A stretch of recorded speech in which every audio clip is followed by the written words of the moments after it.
নিশীথে রবীন্দ্রনাথের একটি অতিপ্রাকৃত গল্প।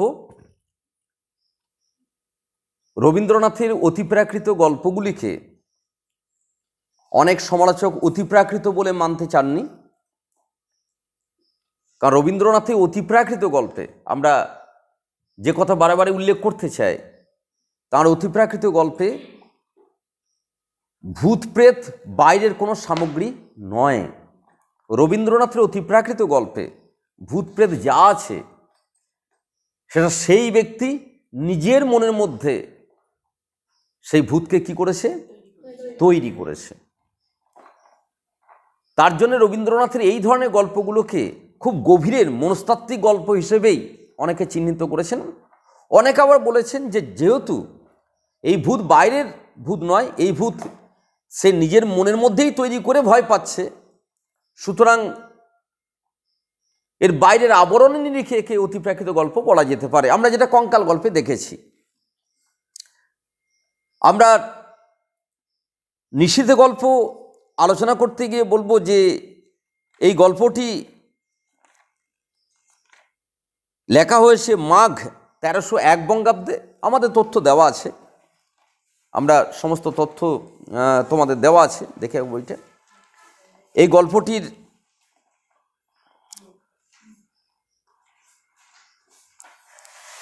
তার ইংরেজি অনুবাদ ইন দ্য নাইট, আর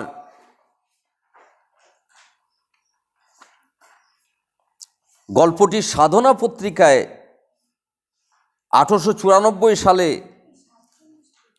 বা 1301 বঙ্গাব্দে গল্পটি প্রকাশিত হয়। রচনাকাল 1301 মাঘ, রচনাকাল 1301 বঙ্গাব্দে লিখতেই পারো তুমি, খ্রিস্টাব্দে কেন বলবে? সাল লেখো তুমি, সাল লিখলে তুমি দুটোই লিখতে পারো, সাল তো দুটোই হয়, বঙ্গাব্দ খ্রিস্টাব্দ দুটোই হয়, হ্যাঁ দুটোই হয়। মণিহারা এই নিশীথে গল্পের এর আমরা কিছু ক্ষেত্র আলোচনা করে নিই। নিশীথে গল্পে আমরা অতিপ্রাকৃত নিয়ে কথা বললাম। গল্পটির আমি প্রথম একটু আলোচনা করে নিই। গল্পের একজন সূত্রধার ডাক্তার আছেন। কি বললাম? সূত্রধার ডাক্তার, মনে থাকে যেন। আর গল্পের মধ্যে একটি ডাক্তার ক্যারেক্টার আছেন, যেটি হারান ডাক্তার। যেটি সূত্রধার ডাক্তার তার কিন্তু নাম নেই। সেই ডাক্তার আর হারান ডাক্তার কিন্তু আলাদা ব্যক্তিত্ব। সূত্রধার ডাক্তারের নাম নেই। গল্পের যিনি কথক, গল্পের যিনি কথক তার নাম কিন্তু দক্ষিণাচরণ, উনি গল্পের কথক। আর সূত্রধার কথক হচ্ছেন গল্পের ডাক্তার। আমরা এই গল্পটির আমরা শুরুতেই দেখতে পাই যে ডাক্তার ডাক্তার বলে কি করছে, ডাকছে। প্রশ্ন হচ্ছে কখন ডাকছে? নিশীথে। আমাদের গল্পের নাম নিশীথে।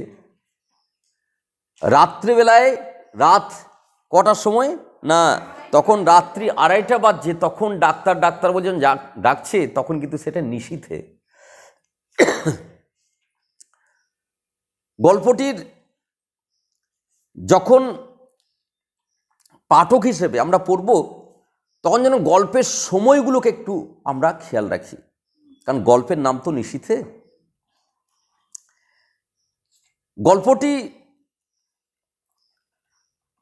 পড়তে গিয়ে শুরুতেই আমরা একটি কথা বলে নিই, যেটি গল্পের প্রেক্ষাপট। পুরুষেরা একটা নারীর মধ্যে দুই ধরনের বৈশিষ্ট্যকে চায়, যেটা হচ্ছে গৃহিণী এবং সখী। এই দুটি সত্তাকে পুরুষ চায় একটি নারীর মধ্যে। যদি কোনো পুরুষের স্ত্রী প্রচণ্ডভাবে পতিপ্রাণা হয়, যদি কোনো পুরুষের স্ত্রী দারুণভাবে ঘরের কাজকর্ম করে, যদি কোনো পুরুষের স্ত্রী দারুণভাবে ছেলে মানুষ করছে, কিন্তু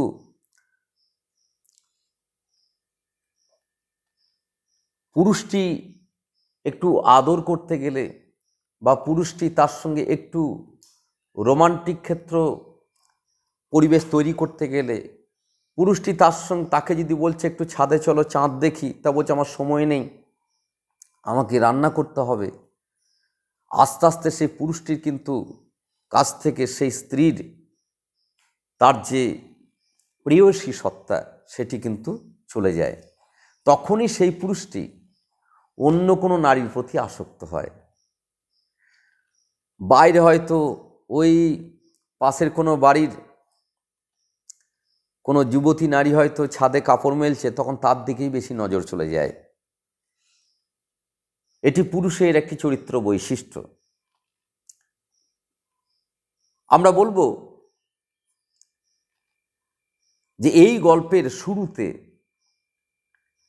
আমরা দেখতে পাই যে গল্পের যে নায়ক বা কথক দক্ষিণাচরণ একটা স্ত্রীর মধ্যে দুটো সত্তা চেয়েছিল।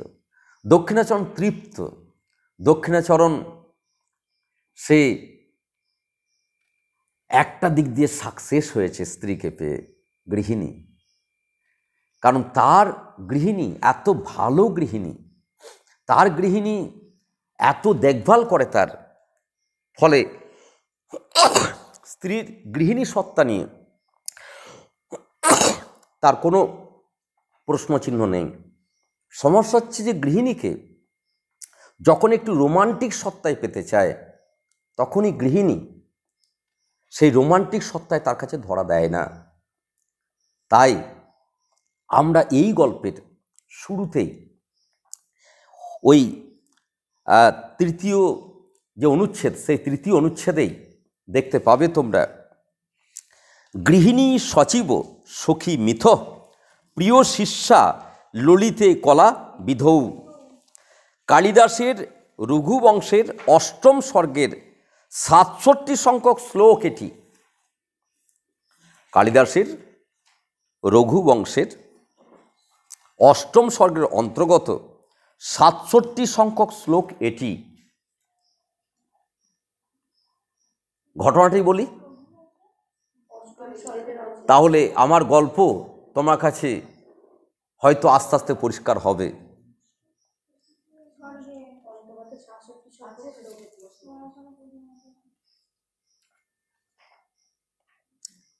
সূর্যবংশীয় রাজা রঘুর ছেলে হলো অজ। কি নাম বললাম? অজ। সেই অজ তার অজর সঙ্গে ভোজরাজের মেয়ে ইন্দুমতির স্বয়ংবর সভা হয়েছিল। আর সেই স্বয়ংবর সভায় তোমরা জানো যে বিভিন্ন রাজার আমন্ত্রণ থাকে, তাদের মধ্যে যে তার কারিশমা, তার কৃতিত্ব দেখাতে পারে, সে তাকেই তো প্রতিরূপে বরণ করা হয়। তাহলে অজ সেই তার কারিশমা দেখাতে পেরেছে, তাই ইন্দুমতির সঙ্গে অজর কী হয়েছে? বিবাহ হয়েছে। ঘটনা হচ্ছে যে অজ আর ইন্দুমতি, মানে অজ হচ্ছে, তোমরা জানো ভালো করে যে দশরথের বাবার নাম হচ্ছে অজ, রামের বাবা দশরথ, তার বাবা হচ্ছে অজ। সেই অজ আর ইন্দুমতির কথা বলছি আমরা, কারণ আমি তোমাকে রঘুবংশের ক্ষেত্র বলছি তো, রঘুর বংশ। তাহলে অজর প্রেম কাহিনী। অজ কাকে বিয়ে করেছে? ইন্দুমতিকে। অজর সঙ্গে ইন্দুমতির দারুণ সম্পর্ক। অজ ইন্দুমতিকে দুরকমভাবে পায়। ইন্দুমতির এমনই বৈশিষ্ট্য যে তার মধ্যে গৃহিণী স্বভাব আছে, অর্থাৎ গৃহিণীর বৈশিষ্ট্য নিয়ে অজকে সে ভালোবাসে। আবার ইন্দুমতি রোমান্টিক তার সত্তা নিয়ে অজকে ভালোবাসে। তাহলে অজ এক স্ত্রীর মধ্যে কটা সত্তাকে পেল? দুটো সত্তা। মনে রাখবে, এইটাই গল্পের মেন আলোচনার বিষয়। কিন্তু গল্পটি বুঝতে গেলে এইটাই বুঝতে হবে তোমাকে।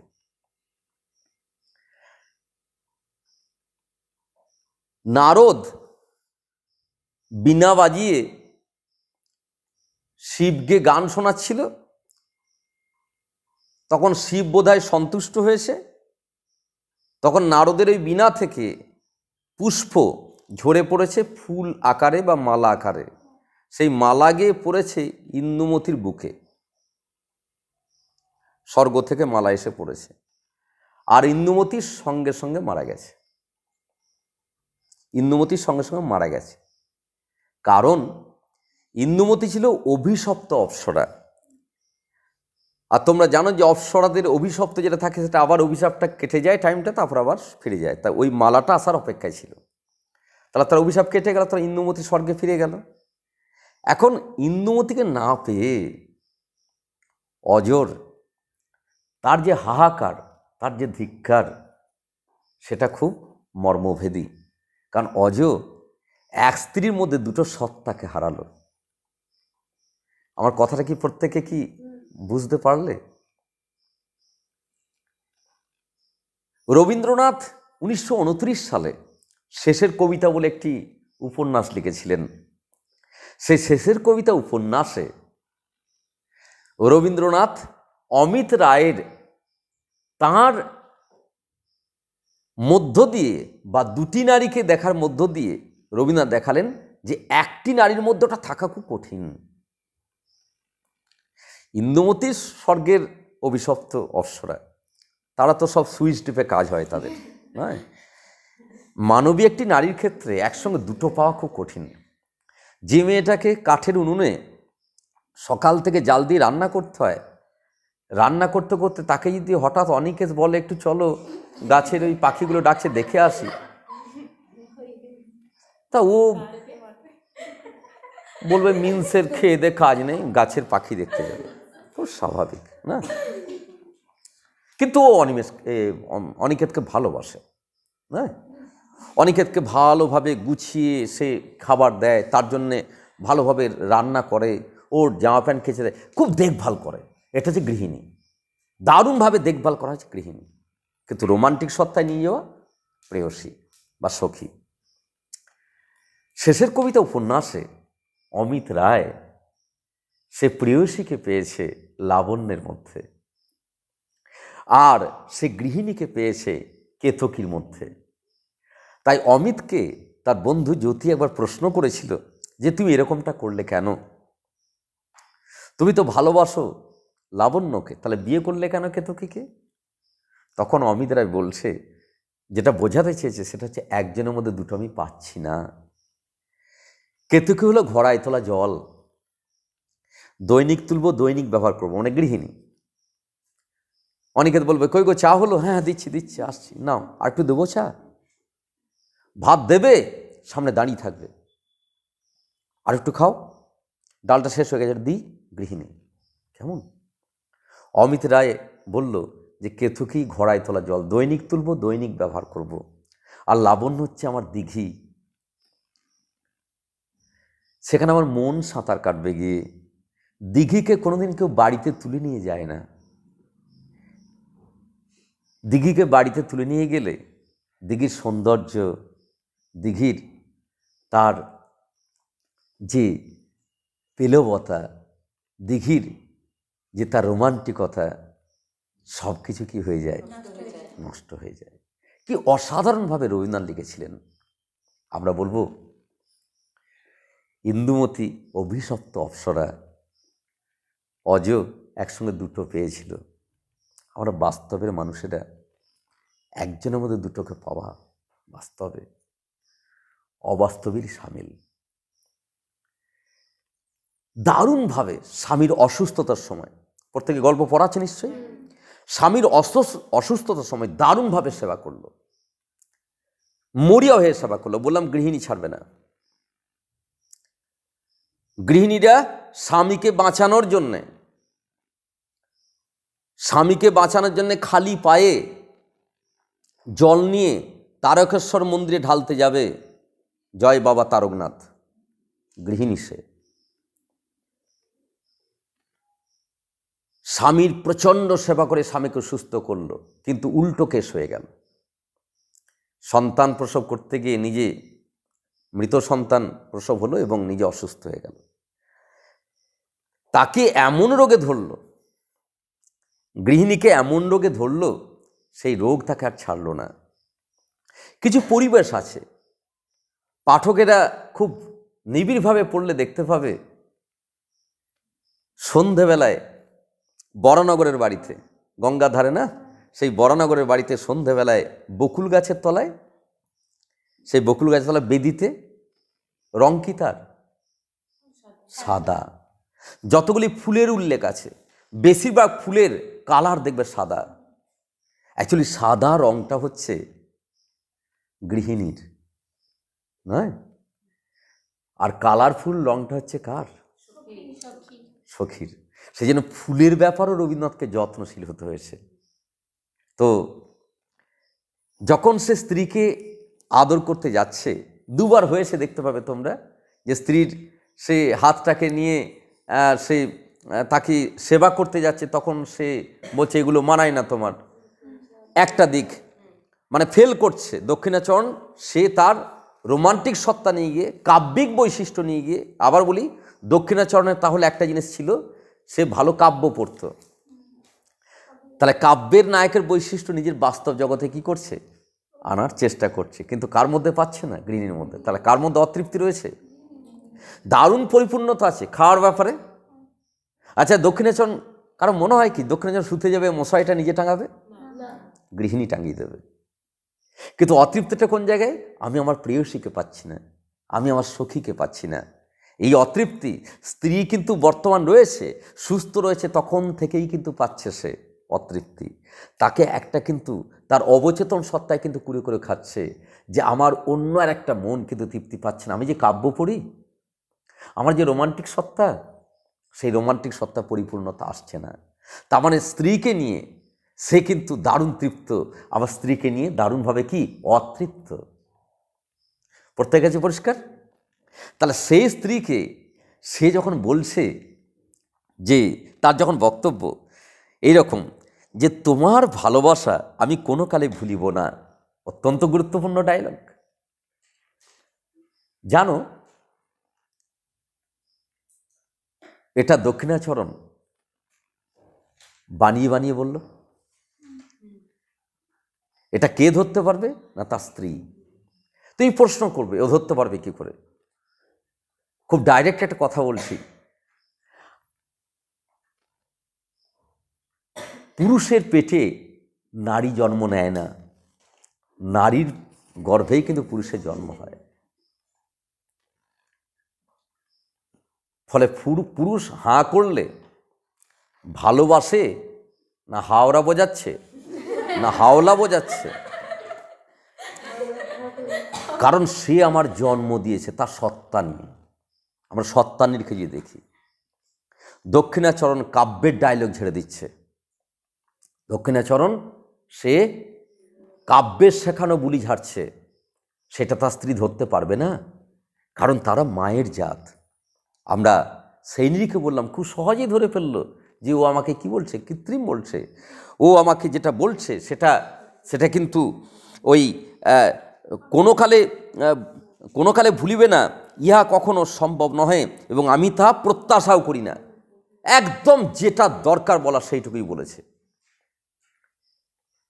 আমরা আবেগের বশবর্তী, যারা বেশি সাহিত্য নিয়ে কাটায়, যারা বেশি রোমান্টিক সত্তা নিয়ে চলে, তাদের মধ্যে আবেগটা বেশি কাজ করে। আর দেখবে আবেগের সঙ্গে যুক্তির যখন একটা জায়গায় লড়াই চলে, তখন অনেক সময় আবেগ আবার চলে যায়। কেমন? তো আবেগে অনেক কিছু বলা হয়, আবেগে অনেক কিছু করা হয়, কিন্তু বাস্তবে নামলে আবার সেই আবেগের বেলুনগুলো আবার কি হয়, চুপসে যায়। আমরা তাই দেখলাম, তার স্ত্রী কিন্তু আগেভাগে বলে দিল, একজন ব্যক্তি একজনকে ছাড়া বাঁচবে না, এটা পৃথিবীতে কখনো সম্ভব হয়নি। তার সেই মুহূর্তে মনে হয়েছে যে আমি ওকে ছাড়া আমি বাঁচব না। তুমি যার সঙ্গে প্রেম করছো, বা তোমার যার সঙ্গে প্রেম চলছে, বা তোমার যার সঙ্গে বিয়ে হলো, সেই মুহূর্তে কিন্তু আমাদের আবেগের বশবর্তী হয়ে মনে হয় যে ও যদি আমার জীবনে না থাকে তাহলে আমি কিন্তু বাঁচবই না। এর জন্য তোমাকে বেলা শেষে দেখতে হয়। সৌমিত্র চট্টোপাধ্যায়ের সাথীলেখা সেনগুপ্তের, সাথীলেখা সেনগুপ্ত সে বলল, আমি বুঝলাম যে তোমাকে ছাড়াও বাঁচা যায়। এতদিন ভাবতাম আমার জীবন, আমি যেন তোমার আগে মরি, কারণ তুমি ছাড়া আমার জীবন চলবে না। কিন্তু এখন বাস্তবের জায়গায় দেখলাম পারা যায়, মানুষ পারে। তাহলে আমরা দেখলাম তার স্ত্রী সম্পূর্ণ বাস্তবের কথা বলল। কারণ সে যে গৃহিণী, সে তো আর উড়ে যাওয়া বা ওরা বেলুন নয়। কারণ সে রান্না করে, ঘর মোছে, কাপড় কাছে, সে বাস্তব জগৎটাকে দারুণভাবে চেনে। আবেগের ফানুস নিয়ে সে চলে না, সেই জন্য সে বাস্তবের মতোই কথা বলল। আমরা দেখলাম যে স্ত্রীর রোগ সারছে না, স্ত্রীর শরীর শীর্ণ হয়ে যাচ্ছে। শুধু স্ত্রীর শরীর শীর্ণ হয়ে যাচ্ছে না, স্ত্রীর প্রতি দক্ষিণাচরণের টানটাও মোটা থেকে শীর্ণ হচ্ছে। এইটাকে তোমাকে বুঝতে হবে যে স্ত্রী শীর্ণ হচ্ছে শুধু নয়, শীর্ণ সম্পর্কও শীর্ণ হচ্ছে, যেটা কিন্তু খোলা চোখে দেখা যাবে না, যেটা রয়েছে দক্ষিণাচরণের মনের গহন প্রদেশে। আমাদের মনের গহন প্রদেশে এমন এমন জিনিস থাকে যেগুলো ক্ষেত্র হলে বাস্ট করে। কেমন? পাড়ার হেদোকে তুমি ভালোবাসো জানোই না, দাদা ফোঁটা দিয়ে দিলে, জীবনে একটা টাইম পর অবচেতন সত্তা বাস্ট করলো, তুমি বুঝতে পারলে ওটা আমার দাদা নয়, ওটা আমার প্রেমিক, ওকে আমি ভালোবাসি। দক্ষিণাচরণের অন্তঃসত্ত্বায় কিন্তু কাজ করছে। স্ত্রীর সঙ্গে তার সম্পর্ক আস্তে আস্তে কী হচ্ছে? কারণ গৃহিণী সত্তা তার সুস্থতার সময় সেইটা নিয়ে স্বামীকে ধরে থাকার তার যে পার্সেন্টেজ, সেইটা আস্তে আস্তে চলে যাচ্ছে। আমি কি কথাটা বোঝাতে পারছি? যদি একটা মানুষ স্ত্রীর কাছে 50-50 চাইছে, তাহলে সে 50 দিতে পারছিল গৃহিণী সত্তায়, সে প্রেয়সী সত্তায় 50 দিতে পারছে না। কিন্তু যখন সে রোগে পড়লো, তখন সেই মানুষটির তো বাকি 50 থেকেও তারা কমে আসছে, সেই কমাটা তো আরও পার্সেন্টেজে কমছে। তখন তার ভিতরে ভিতরে স্ত্রীকে না চাওয়ার বা স্ত্রী মরে গেলেই ভালো হয়, এটা লাস্ট থেকে বাস্ট করছে। কিন্তু মনে রাখবে, পুরীতে সমুদ্রে, খুব ভালো করে শুনে নাও, পরে গল্প পড়বে তুমি, পুরীতে সমুদ্রে যারা স্ত্রী নিয়ে বেড়াতে যায়, বা পুরীতে সমুদ্রে 5 বছর প্রেম হয়ে গেছে সে প্রেমিকাকে নিয়ে বেড়াতে যায়, বা যারা উঁচু পর্বতে স্ত্রীকে বা 5 বছর প্রেম হয়ে গেছে সে প্রেমিকাকে নিয়ে বেড়াতে যায়, স্ত্রী মানে নতুন স্ত্রী নয়, কিন্তু 5 বছর বিয়ে হয়ে গেছে। অনেক পুরুষের টেন্ডেন্সি থাকে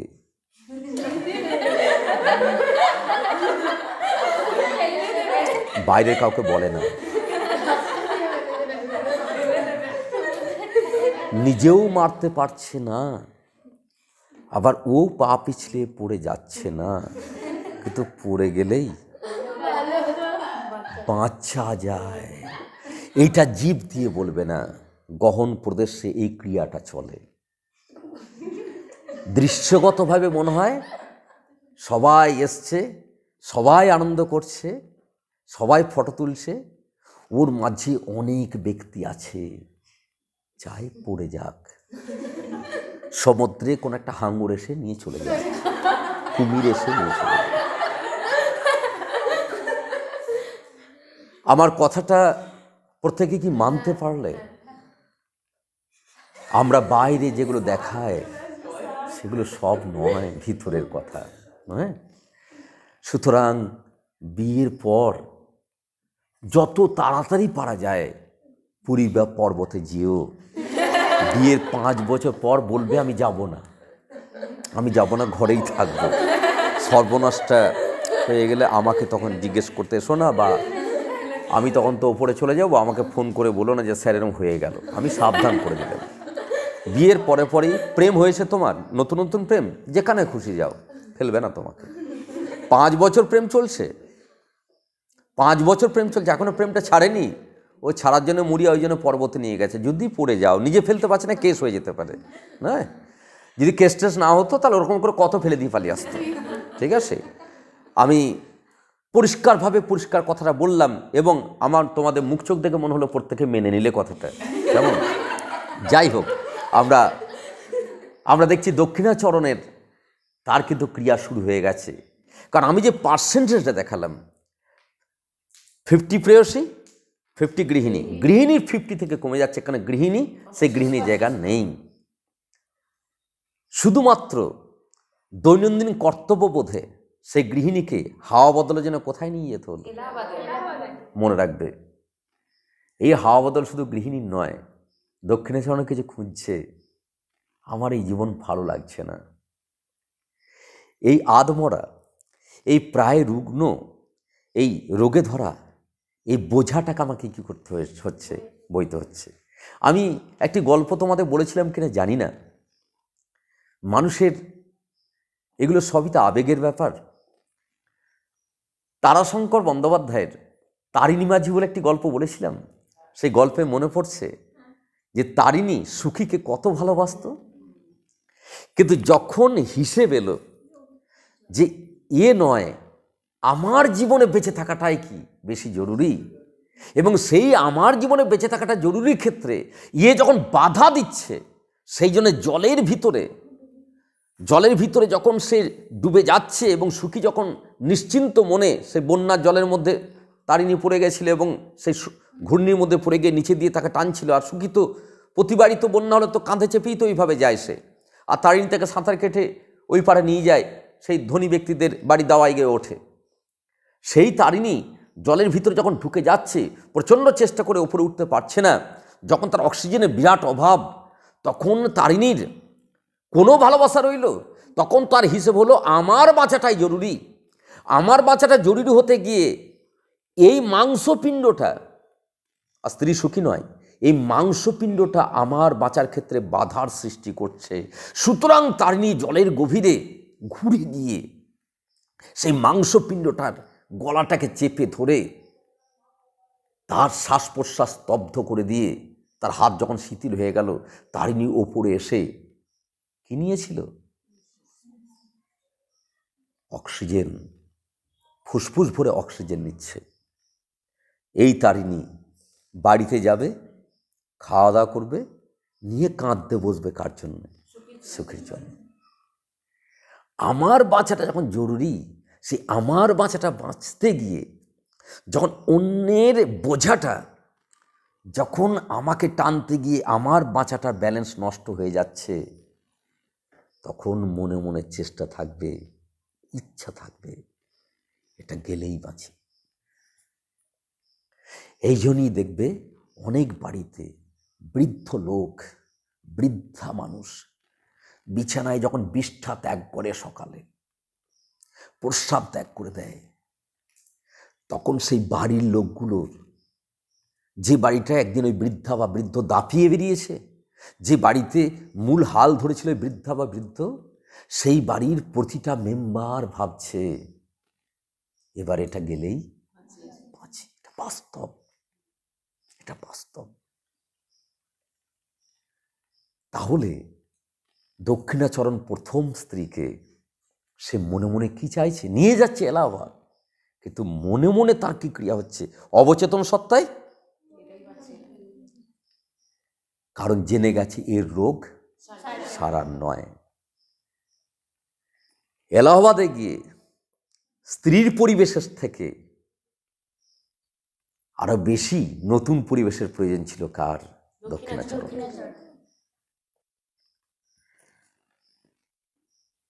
কারণ এই মেয়েটির মান করে এই এলাকার, হ্যাঁ।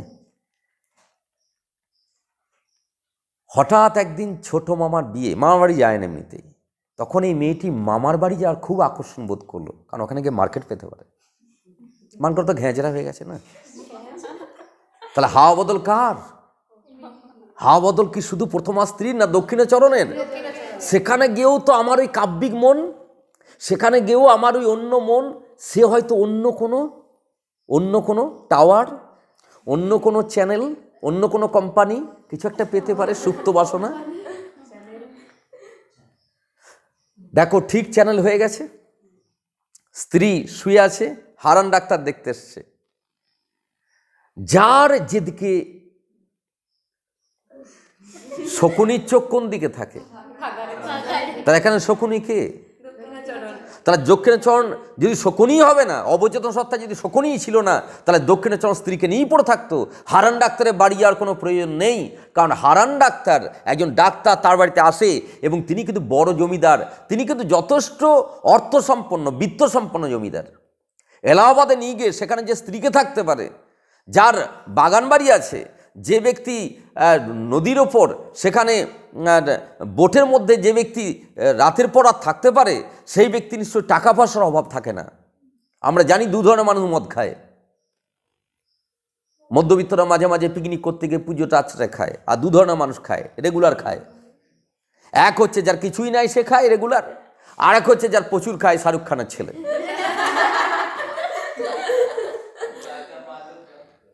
কথা হচ্ছে যে যার অঢেল আছে সে মদ খায়, আর যার কিছুই নেই। তাহলে যে এলাহাবাদের স্ত্রীকে নিয়ে যেতে পারছে তার নিশ্চয়ই অঢেল আছে, কারণ সে সুরাপান করে।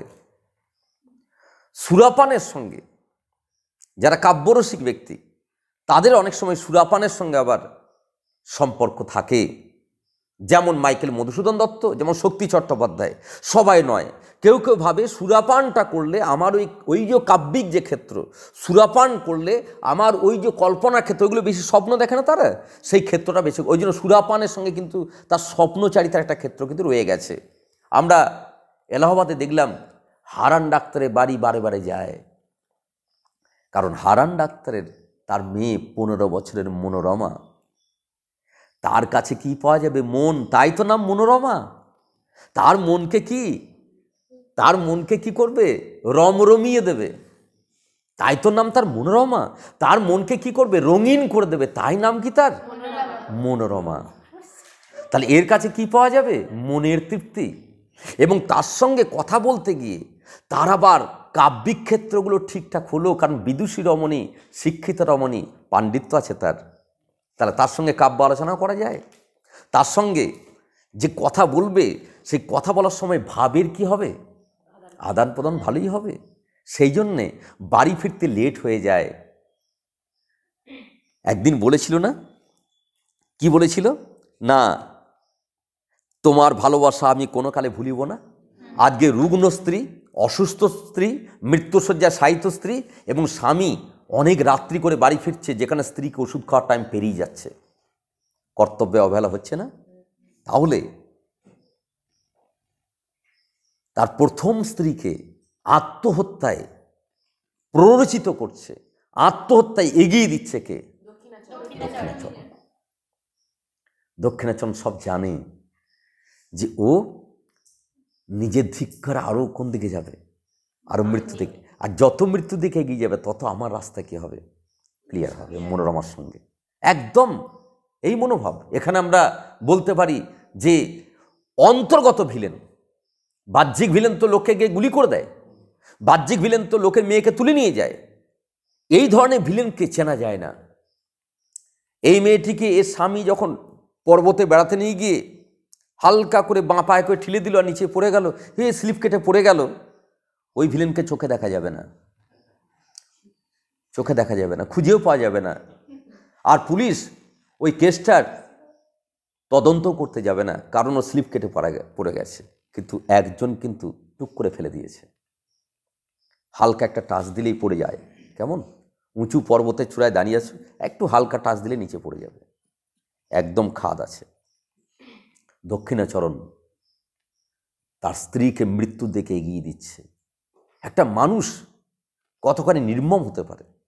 একটা মানুষ শুধু নিজের ওই মনের তৃপ্তি পরিপূর্ণতা করতে গিয়ে, এটা মানুষই করে, এটা অনিকেতই করে বা করবে, এটা অনুপমই করবে, এটা হয়তো আমিও করব চান্স পেলে। অনুপম 10 বছর যে স্ত্রীকে নিয়ে কাটাচ্ছে, হঠাৎ অনুপমের একটি মেয়ের সঙ্গে বন্ধুত্ব হলো ফেসবুকে। এটা মরেও না, অনুপম কি মুখে বলতে গেছে? তাহলে এখানেই ওর ভিতরগত ভিলেন, এখানেই ভিতরগত দেখতে পাওয়া যায় না। আমরা কঙ্কাল গল্প পড়াচ্ছিলাম না, আমাদের ভিতরের কঙ্কালকে আমরা সবসময় দেখতে পাই না। শশী শেখরকে দেখতে পাওয়া যায়নি। এখানে দক্ষিণাচরণকে দেখতে পাওয়া যায় না। স্ত্রী অনুভব করছে, কারণ স্ত্রী তিনি কিন্তু গৃহিণী, তিনি স্বামীকে যথেষ্টই চিনতেন। তিনি বুঝতে পেরেছিলেন অনেক আগেই যে আমার স্বামী আমাকে নিয়ে কি নেই, ভালো নেই। তাই স্বামীকে বলছেন যে তুমি বাইরে থেকে ঘুরে এসো, তাহলে খিদে পাবে। এ খিদে কি খিদে? রূপক, প্রতীক, কিসের খিদে? তুমি বাইরে থেকে ঘুরে এসো, বাইরে বাইরে বেরিয়ে এসো, তাহলে কি হবে? তোমার খিদে পাবে। কোন খিদে? না, সেই মনোরমা খিদে।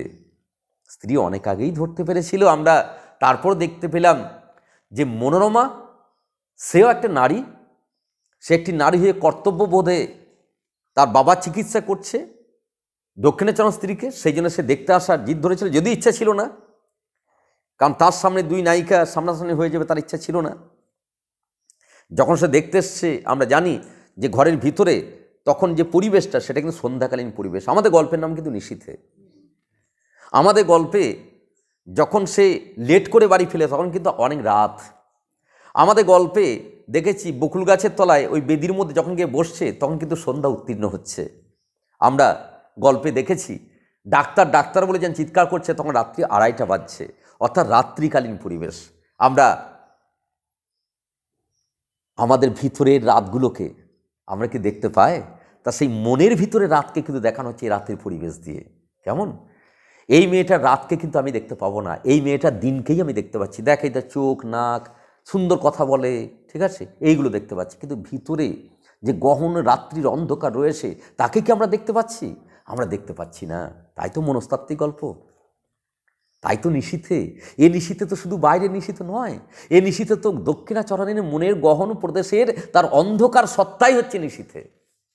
আমরা দেখতে পাই মনোরমা যখন এলো তখন সেই তার যে বাতি জ্বলছিল ঘরে, সে প্রদীপ জ্বলছিল, সেখানে মনোরমা মুখটা কিন্তু দেখা যাচ্ছে আলো অন্ধকারের মধ্যে, কিন্তু ভিতরে গৃহিণীর মুখটা কিন্তু দেখা যাচ্ছে না। তাহলে মনোরমা ওই আলো অন্ধকারের মধ্যে খুঁজে পাচ্ছে না কি করব, মানে কোথায় ঢুকবো, এসে অস্বস্তিতে পড়েছে।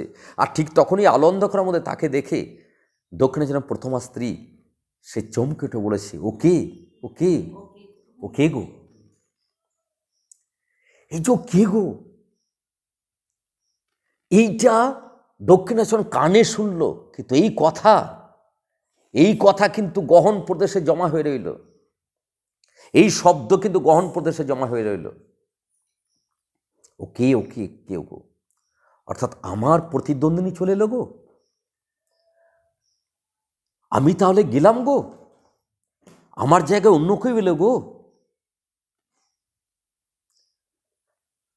সতীসাধ্যী নারীরা সব সহ্য করতে পারে, তারা কখনো স্বপত্নীকে সহ্য করতে পারে না।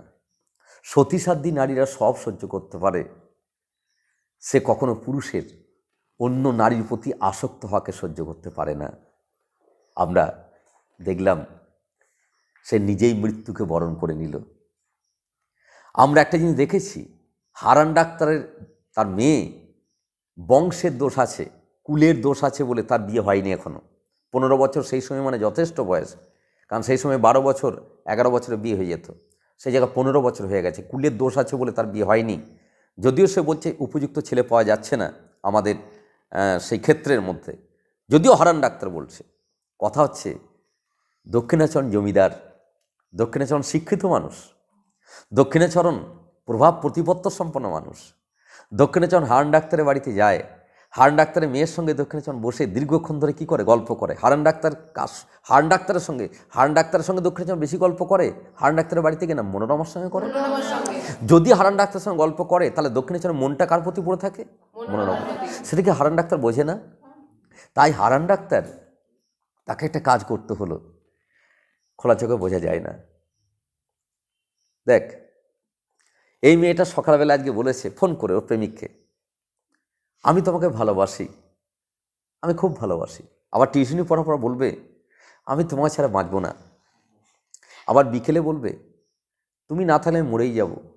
ওর প্রেমিককে উচিত থেকে ছেড়ে দেওয়া।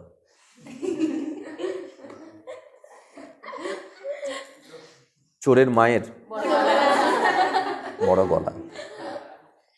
ওর প্রেমিককে উচিত থেকে ছেড়ে দেওয়া। বলবে আপনি কি বললেন বুঝতে পারলাম না। মনে রাখবি।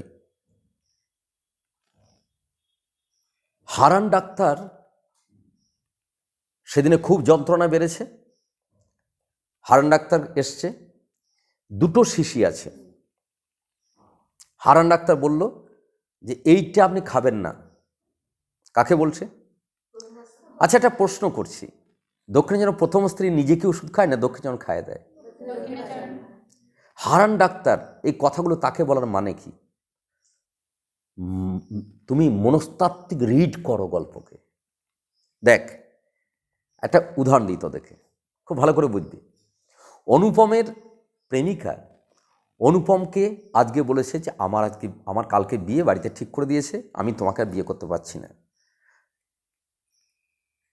তো অনুপম জানে না, ওর প্রেমিকা ওকে বলেছে আমার বাড়িতে বিয়ে ঠিক করে দিয়েছে, আমি তোমার বিয়ে করতে পারছি না। তো অনুপম এখানে এসে দেখছি কাঁদছে। আমি কিছু বলিনি অনুপমকে। অনুপম এদিকে গেছে, তখন আর কাঁদেনি, আমি আগে বুঝতে পেরে গেছি। তখন আমি অনুপমকে বলছি, অনুপম ফ্রিজটা খুলিস না। ফ্রিজটা খুলবি না বাবা, বিস্কুট খাচ্ছিস খা, ফ্রিজটা খুলিস না, কারণ গাছে তার ডেমোক্রন আছে। এ অনুপম ফ্রিজটা খুলিস না, ডেমোক্রন আছে, ফ্রিজটা খুলিস না, আরে মিষ্টি খা, বল আমি কি চাইছি।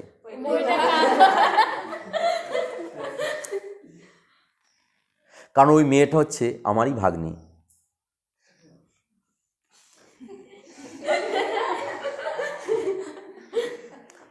আমি কথাটা বোঝাতে পারলাম? এই হচ্ছে মনস্তাত্ত্বিক গল্প।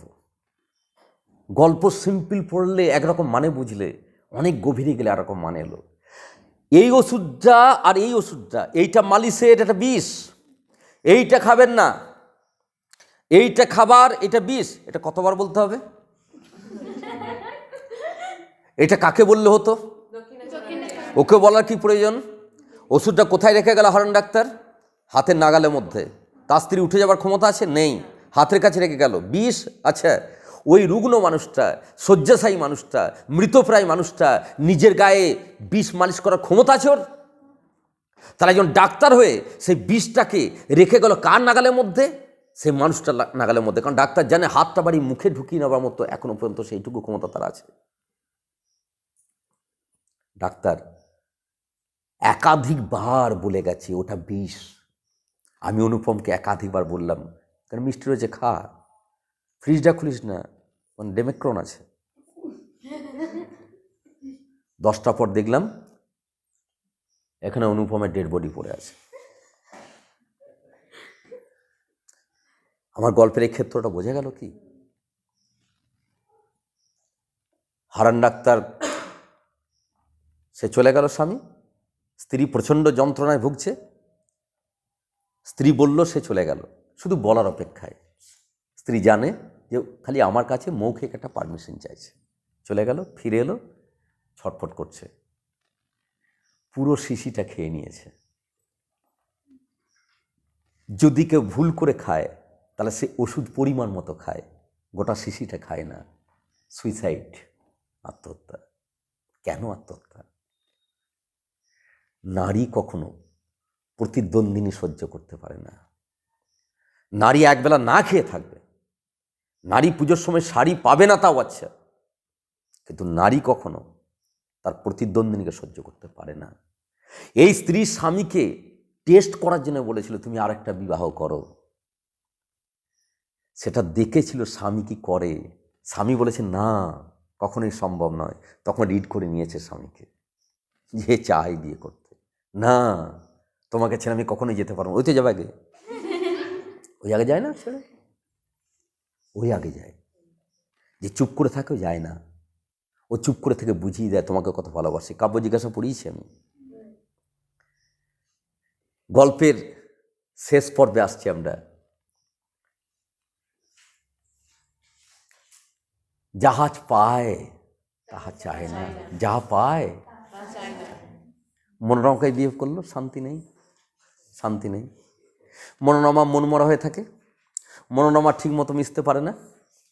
দেখবে বিয়ের পরবর্তীকালে যখন মনোরমাকে বিয়ে করে নিয়ে এলো, তখন মনোরমা ঠিক মতো কী করতে পারছে না, মিশতে পারছে না। শুধু এক জায়গায় মনোরমা পেরেছে, যখন তারা বোটের মধ্যে চেপে সে গঙ্গার বুকে বেড়াতে গেছে, তখন মনোরমা তার ঠোঁট এগিয়ে দিয়েছে, নায়ক তাকে কিস করেছে। ওইখানেই নায়ক শুধু একটু তৃপ্তি পেল। কিন্তু ও কে, ও কে, ও কে গো? কোথায় রয়েছে তার, কোথায় রয়েছে তার? অবচেতন সত্তায়। কোন সত্তায়? অবচেতন সত্তায়। কোন চেতনা থেকে আসছে জানিস? তুই বলবি কেন স্যার এটা কেন বেরিয়ে আসবে? কারণ ওই নারীকে আমি মেরেছি, এই অপরাধ সত্তা থেকে বেরিয়ে আসছে যে ও আমাকে ছাড়বে না, আমি অপরাধী। কখনোই স্ত্রী তো সে আর অশরীর সত্তা হয়ে আসেনি। কথা হচ্ছে যে দক্ষিণাচরণের অপরাধী সত্তা, সেই অপরাধী সত্তা সবসময় তার ভিতরে কি কাজ করছে, যে এটা ঠিক হয়নি, এটা অন্যায় কাজ হয়েছে। তাই মনোরমার সঙ্গে তার মিলনে বড় বাধা হয়ে যাচ্ছে। সে পূর্বে স্ত্রীর প্রতি যে অন্যায় কাজ করেছে, সেই অন্যায় ক্ষেত্রটা বেরিয়ে আসছে তার সত্তা নিয়ে। ও কে, ও কে গো? মনে রাখবি, পরিযায়ী পাখি, যে পাখি দিনের বেলায় চড়ে বেড়ায়, সন্ধ্যাবেলায় খাবার খায়, তারপর আওয়াজ করে উড়ে চলে যায়, পরিযায়ী পাখি। সেই পরিযায়ী পাখিরা তারা উড়ে যাচ্ছে, ও কিচ্ছু শুনতে পাচ্ছে না। কি শুনতে পাচ্ছে? ও কে, ও কে, ও কে গো? মনে রাখবি, মশারি টাঙানো হয়েছে, মশারির বাইরে থেকে আঙুল বাড়িয়ে একটি সত্তা বলছে ও কে, ও কে, কে গো? যদি যদি খুব সংকীর্ণ জায়গা থেকে দেখি, তারা দেখবো এটা একটা ভূত। তাই একে অনেকে বলেছেন অতিপ্রাকৃত গল্প। কিন্তু এই ভূত তো রবীন্দ্রনাথের তার গল্প লেখার প্রকৌশল অনুযায়ী এই ভূত তো ভিতরে ভিতরে কার তৈরি হয়ে গেছে? দক্ষিণাচরণে। কারণ তার পূর্বে স্ত্রী মরেও কিন্তু মরেনি, কারণ তার অপরাধ চেতনা তাকে কি করছে, তাকে কুড়ে করে খাচ্ছে বলেই সে বেঁচে আছে। এবং সে বারে বারেই তার সুখ সমৃদ্ধির ক্ষেত্রে বারে বারে আঙুল তুলবে, কে কে, কে গো? তাই মশারি বাইরে থেকে আঙুল তোলা, ঘড়ি টিকটিক করে আওয়াজ উঠছে, তখন কি আওয়াজ শুনছে? ও কে, ও কে, ও কে গো? আর তত তার মদ খাওয়ার পরিমাণ কি হচ্ছে? বেড়ে যাচ্ছে। বল, মদ খাওয়ার পরিমাণ বেড়ে যাচ্ছে কি ভূতকে আটকানোর জন্যে, না অপরাধ সত্তাকে দমিত রাখার জন্য? এই হচ্ছে গল্প পড়ার টেকনিক। মনস্তাত্ত্বিক গল্প তুমি পড়ে নিয়েছো, বুঝে গেছো। এই অপরাধী সত্তাই হচ্ছে সেই ভূত চেতনা নিয়ে তার কাছে হাজির হয়েছে, এবং তার এই উপরগত সত্তাকে সে বারে বারে কী করছে? একটা করে ধাক্কা দিয়ে কি নাড়িয়ে দিচ্ছে। তখনই সে বাস্তবে বা তার কাব্যরস নিয়ে বা তার ভাবের আবেগে তার স্ত্রীর সঙ্গে যে রোমান্টিক ক্ষেত্র বিচরণ করতে যাচ্ছে, তখনই বাধা দিচ্ছে। স্ত্রীর ক্ষেত্র কিন্তু ফ্রেশ আছে, তার ক্ষেত্রটা বাধা দিচ্ছে, অর্থাৎ স্ত্রীর সঙ্গে সে মিলতে পারছে না। তাই ওষুধ খেয়ে, মদ খেয়ে সে সেই অপরাধ সত্তাকে কি চাপা দেওয়ার চেষ্টা করছে। দেখবি ভালো করে, যে মার্ডার করে সে মদ খায় কেন? জানিস না কেন মদ খায়? লোককে যে ফাঁসি দেয় সে সবসময় মদ খেয়ে থাকে, কারণ আমি একটা মানুষকে কি করছি? আমি মেরে দিচ্ছি, ও তো আমার কিছু করেনি। তাহলে এই যে চাপা দেওয়ার একটা ভালো রাস্তা হচ্ছে মদ খেয়ে নেওয়া। চাপা দেওয়ার ভালো রাস্তা হচ্ছে কি? ওষুধ খেয়ে নেওয়া। দেখ দুটোই খাচ্ছে, ভালো করে দেখ, এদিকে মদ খাচ্ছে, দেখে কি খাচ্ছে? ডাক্তার। ডাক্তার কেন ডাক্তার কাছে? ডাক্তার কি মদ সাপ্লাই দেবে? ডাক্তার কি দেবে? ওষুধ। একাধারে ওষুধ খাচ্ছে, মদ খাচ্ছে। তার মানে সে মানসিকভাবে কি হয়ে যাচ্ছে? বিধ্বস্ত হয়ে যাচ্ছে, কারণ তার অপরাধ সত্তা তাকে আঙুল তুলে বলছে কোথায় প্রথম স্ত্রী? প্রথম স্ত্রী তো মরে গেছে, তাহলে কে বেঁচে উঠছে? সে প্রথম স্ত্রী সত্তা নিয়ে আসছে, তার অপরাধ সত্তাকে জাগিয়ে দিয়ে বলছে তুমি ঠিক করনি। আমরা তাই বলবো, গল্পটি যখন দেখছি ভোরের আলো ফুটে গেছে, তখন আবার সে কি আবার নিজের সত্তায় চলে যাচ্ছে। কারণ তার স্ত্রী কিন্তু রাত্রেই মারা গেছিল, তার স্ত্রী রাত্রেই মারা গেছিল। আর সেই রাত্রেবেলাতে কি দেখতে পায়? ভূত দেখতে পায়। তাই গল্পের নাম কি? নিশীথে। প্রত্যেকের কাছে গল্পের মনস্তাত্ত্বিক দিক ক্লিয়ার। এইবার আমি একটা অন্য গল্পের প্রসঙ্গ নিয়ে আসি। এডগার এলান পো, তিনি রবীন্দ্রনাথের বয়স অনেক বড়। এডগার এলান পোর তার একটি গল্প, সেই গল্পের নাম হচ্ছে লিজিয়া। গল্পের নাম কি বললাম? লিজিয়া। সেই গল্পটির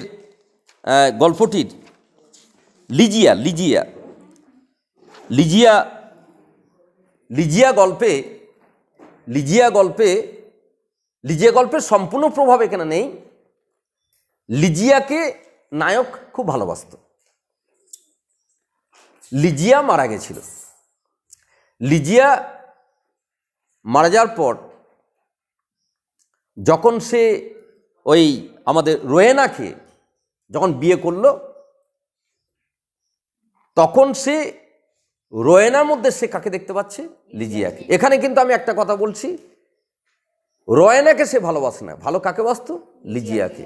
আর লিজিয়া মারা যাওয়ার পর সে ভেবেছিল রোয়েনার মধ্যে আমি ওটা পাবো, সে রোয়েনার মধ্যে পেল না, উল্টো রোয়েনার মধ্যে সে বারে বারে সে কিন্তু ওই প্রেতাত্মা দেখতে পাচ্ছে সেই লিজিয়ার। কেমন এই গল্পের সঙ্গে বলবো যে ভৌতিক যে মানুষ মনস্তাত্ত্বিক যে পরিমণ্ডল, অর্থাৎ সত্তার মধ্যে সত্তা চলে আসা, সেই ক্ষেত্রটা আমরা দেখতে পাচ্ছি যে দক্ষিণাচরণের সত্তার মধ্যে একটা সত্তা ঢুকে যাচ্ছে, আর এখানে রোয়ানার মধ্যে কোন সত্তা ঢুকে যাচ্ছে? লিজিয়া। এবং তাকে দেখে তার স্বামী ভয় পেয়ে যাচ্ছে, আর দক্ষিণাচরণ নিজেকেই নিজে দেখে কি, নিজেকেই নিজে ভেবে কি, নিজেকেই নিজে অনুভব করে কি ভয় পেয়ে যাচ্ছে। আমরা সেই দিকে বলবো একটু প্রভাব থাকলেও থাকতে পারে, কিন্তু কোনোরকমভাবে মূল যে ক্ষেত্র সেখানে কিন্তু কোনো সম্পর্ক নেই। আমরা আলোচনা করলাম নিশীথের গল্প, প্রত্যেকের কাছে পরিষ্কার হয়েছে।